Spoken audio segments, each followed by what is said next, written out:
আসসালামু আলাইকুম, welcome back to my channel. সবাইকে স্বাগত জানাচ্ছি আমার চ্যানেলের নতুন রেসিপি দেখার জন্য। আমি আজকে লাউ দিয়ে মুরগির মাংস রান্নার রেসিপি দেখাবো আপনাদেরকে। আশা করি আপনারা ভালোভাবে দেখতে পাবেন। আমি প্রথমে পেঁয়াজ কুচি দিয়ে দিয়েছি, তেল গরম করে পেঁয়াজ কুচিটা দিয়ে দিলাম। পেঁয়াজ কুচিটা হালকা বাদামি কালার করে নেব। এখন দিয়ে দিচ্ছি দারচিনি, এলাচ, তেজপাতা দিয়ে ভালো করে একটু কষায় নেব। 1 চা চামচ জিরা বাটা, 1 চা চামচ আদা বাটা, 1 চা চামচ রসুন বাটা দিয়ে দিলাম,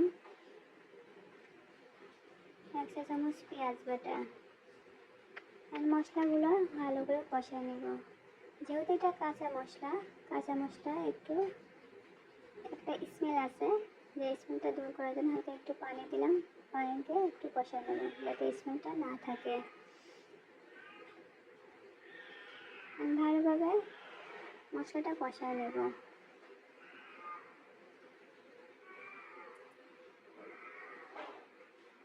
হাফ চা চামচ হলুদের গুঁড়া দিলাম, 1 চা চামচ মরিচের গুঁড়া, আরও 1 চা চামচ মরিচের গুঁড়া দিলাম,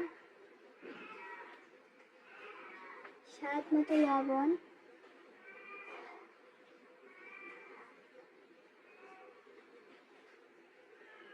সব উপকরণগুলো ভালোভাবে মিশিয়ে নেব। ভালোভাবে নাড়াচাড়া করে বেশ কিছু সময় ধরে কষিয়ে নেব। আর মশলাটা যত ভালোভাবে কষাতে পারবেন ততটাই টেস্ট বেড়ে যাবে তরকারির। আমি 2-3টা কাঁচামরিচ দিয়ে দিলাম, আরও একটু পানি দিলাম, এখন মশলাটা ভালোভাবে কষানো হয়। মশলাটা প্রায় কষানো হয়ে গেছে, এখন আমি মুরগির মাংসটা দিয়ে দিব।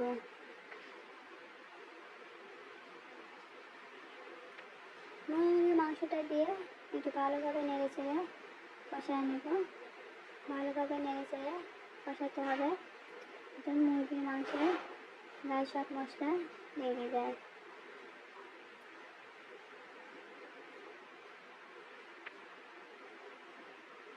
আমি কিছু সময় ধরে ঢেকে দেবো, ঢেকে দিয়ে জাল করে নেব।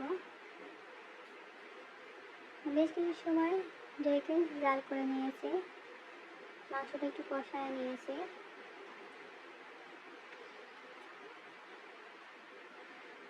দেখেন গাইস, আমার মাংসটা প্রায় কষানো হয়ে গেছে। আর মাংস থেকে যে পানিটা বের হয়েছিল সে পানিটা শুকিয়ে তেলটা ছেড়ে দিয়েছে।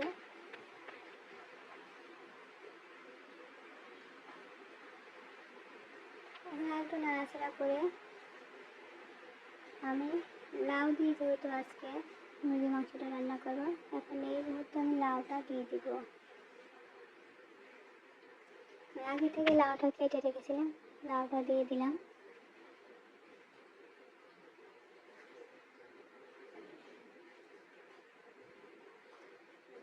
লাউটা দিয়ে ভালোভাবে নাড়তে হবে যাতে লাউয়ের মশলাটা লেগে যায়। আর লাউ থেকে বেশ কিছু পানি বের হবে। আমি ঢেকে বেশ কিছু সময় ধরে জাল করে নিয়েছি। আমার তরকারিটা দেখেন গাইস কষানো হয়ে গেছে, তেলটা ছেড়ে দিয়েছে, লাউ থেকে পানিটা বের হয়েছে, সেই পানিটা শুকিয়ে এখন তরকারি থেকে তেলটা ছেড়ে দিয়েছে। এখন আমি পানি দিয়ে দিব। আমি একটু ঝোল ঝোল রাখবো, যেহেতু লাউ তরকারিটা লাউ মাংস মিক্সড,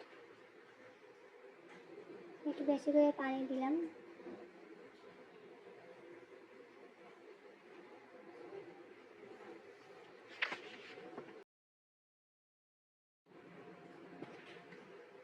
বেশ কিছু সময় ধরে আমি তরকারিটা জাল করে নিব, ঢেকে কিছু সময় জাল করে নেব।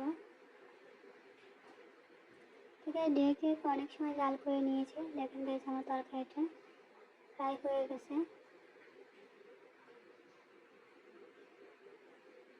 আমার এই চ্যানেল রেসিপিগুলো কেমন লাগে প্লিজ লাইক কমেন্ট শেয়ার করে একটু জানাবেন, কমেন্ট করে জানাবেন আর চ্যানেলটা সাবস্ক্রাইব করে দিন।